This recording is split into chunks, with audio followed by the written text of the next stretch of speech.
وہ اللہ ہی ہے جس نے طرح طرح کے باغ اور تاکستان اور نخلستان پیدا کیے، کھیتیاں اگائیں جن سے قسم قسم کے ماکولات حاصل ہوتے ہیں، زیتون اور انار کے درخت پیدا کیے جن کے پھل صورت میں مشابہ اور مزے میں مختلف ہوتے ہیں۔ کھاؤ ان کی پیداوار جبکہ یہ پھلیں، اور اللہ کا حق ادا کرو جب ان کی فصل کاٹو، اور حد سے نہ گزرو کہ اللہ حد سے گزرنے والوں کو پسند نہیں کرتا۔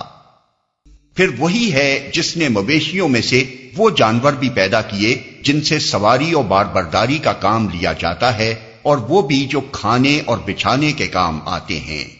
کھاؤ ان چیزوں میں سے جو اللہ نے تمہیں بخشی ہیں، اور شیطان کی پیروی نہ کرو کہ وہ تمہارا کھلا دشمن ہے۔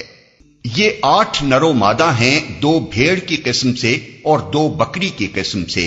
اے محمد ان سے پوچھو کہ اللہ نے ان کے نر حرام کیے ہیں یا مادہ، یا وہ بچے جو بھیڑوں اور بکریوں کے پیٹ میں ہوں؟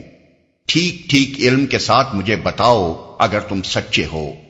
اور اسی طرح 2 اونٹ کی قسم سے ہیں اور 2 گائے کی قسم سے، پوچھو ان کے نر اللہ نے حرام کیے ہیں یا مادہ، یا وہ بچے جو اونٹنی اور گائے کے پیٹ میں ہوں؟ کیا تم اس وقت حاضر تھے جب اللہ نے ان کے حرام ہونے کا حکم تمہیں دیا تھا؟